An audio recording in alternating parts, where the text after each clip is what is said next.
இங்க ஒரு பொண்ணு அவளோட பாய் ஃப்ரெண்ட மலை மேல இருந்து தள்ளி விட்டுறா. அதுக்காக அவ கவலைப்படல. பயந்து போய் அங்க இருந்து ஓட ஆரம்பிக்கிறா. ஒரு கட்டத்துல மயங்கி காட்டுக்குள்ளேயே விழுந்துடுறா. அப்ப அவளை ஒரு கப்பல் பார்த்து ஹெல்ப் பண்றாங்க. அவங்க கிட்ட இந்த பொண்ணு எதுவுமே சொல்லல. அன்னைக்கு நைட்டே அவளோட பாய் ஃப்ரெண்ட் அங்க வரான். அவனை பார்த்ததும் இந்த பொண்ணு பயந்து போய் கத்திய கையில எடுத்துக்கிறா. இந்த பொண்ணு இப்படி பண்றதெல்லாம் பார்த்ததும் அவன் மூளை ஏதோ டேஞ்சர் இருக்குன்னு அந்த கப்பல் நினைக்கிறாங்க. அந்த ஹஸ்பண்ட் போய் ஃபர்ஸ்ட் அவனை அட்டாக் பண்றாரு. அப்போ அந்த பாய் ஃப்ரெண்டோட கை தனியா போய் விழுது. உடனே அந்த பாய் ஃப்ரெண்ட் அவரை கொன்னுடுறான். அந்த பொண்ணை வெளில கூப்பிடுறான். வரலன்னா அந்த ஒய்ஃபையும் கொன்னுடுவேன்னு மிரட்டுறான். அப்போ அந்த பொண்ணு வெளில வரா. அவ வெளில வந்ததும் அந்த ஒய்ஃபையும் கொன்னுடுறான். ஆக்சுவலி இவங்க 2 பேரும் இங்க ட்ரெக்கிங் வந்திருப்பாங்க.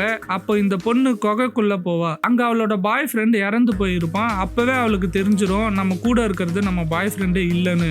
அது ஒரு ஏலியன் அவளோட பாய் ஃப்ரெண்ட் உருவத்தை காப்பி பண்ணும்போது அவனோட மெமரிஸையும் சேர்த்து காப்பி பண்ணிருக்கு. அதனால அவ மேல லவ் இருக்க மாதிரி அந்த ஏலியனுக்கு தோணுது.